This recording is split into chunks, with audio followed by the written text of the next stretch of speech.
Have you ever just felt like a complete mystery to yourself? You do something and you think, why on earth did I just do that? Well, today we are diving into a pretty radical theory that might just have the answer. It comes from Dr. Michael Lukens, who's a clinical psychologist and a fascinating emotions theorist. He calls it the physics of emotioning. And it's this whole framework designed to explain the machinery behind our motivations, our actions, really who we are. So let's get into it. Dr. Lukens kicks things off with this really powerful claim. He's basically saying, the reason we're so often confused by our own behavior, our desires, our relationships, it's because we have fundamentally misunderstood the very engine that drives it all, our emotions. So, just how deep does this confusion go? Well, according to Lukens, it pretty much touches every single aspect of our lives.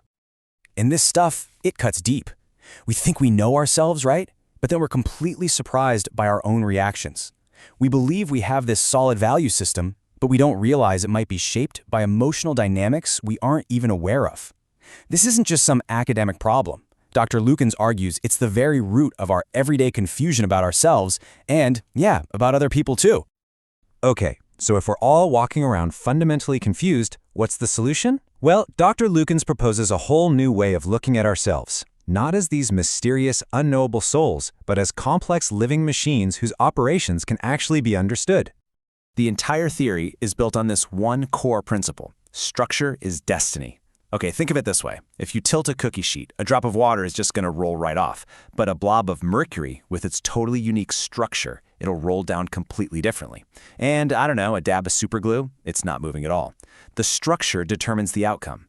In the exact same way, our internal structure at any given moment dictates how we're going to react to the world. And this brings us to the most critical part of our structure. This is the fundamental choice point that Dr. Lukens argues shapes our entire reality. And it's a choice between two powerful opposing forces, love and contempt.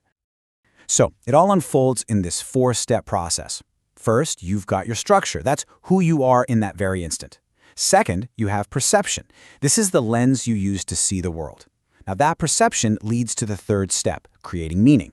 And finally, that meaning determines your goals and your actions. But the absolute key, the linchpin to this entire chain, is step 2, perception. Which lens are you using?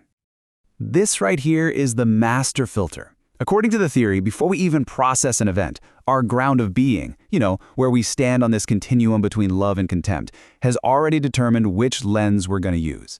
It's a choice that happens before we assign meaning, and it colors absolutely everything that follows. So what are these two lenses really? Well, the lens of love is what Dr. Lukens calls committed benevolent interest, or CBI for short. It's an active desire to appreciate, to understand, and to be of benefit to yourself, to others, and to the world.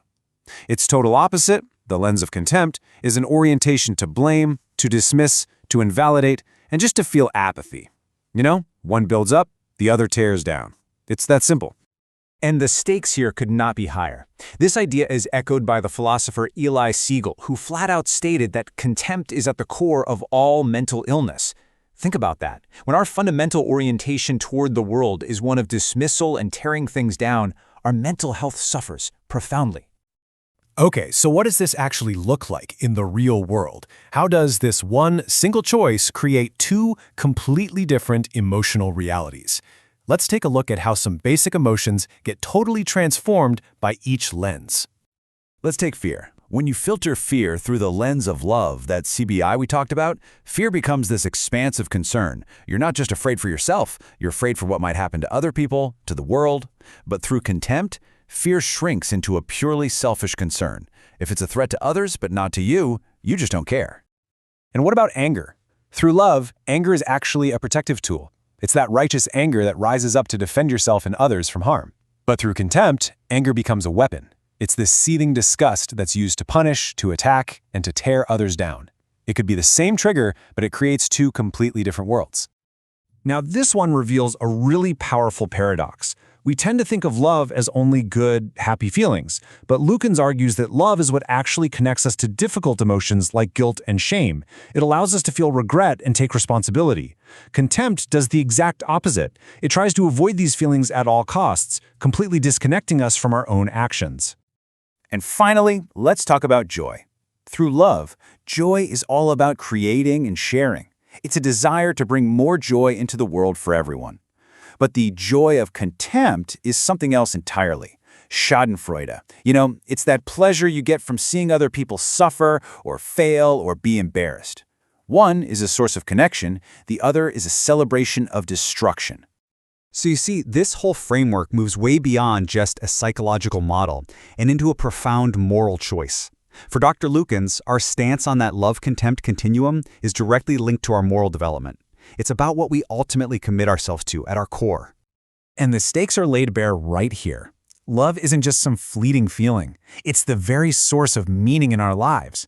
Everything we find truly profound and worthwhile, connection, growth, purpose, it can only be found when we are operating from a place of love. And this brings us to the ultimate takeaway from all this. The most important task we have is a lifelong project. It is the conscious, hard work of identifying and eradicating our own contempt in our thoughts, our words, our actions, to clear the ground so that committed benevolent interest, so that love has room to grow. So, we're left with a final, very practical question. It's one to ask ourselves not just once, but in every single moment. As you move through your day, as you interact with yourself, with others, and with the world, which lens are you choosing to look through?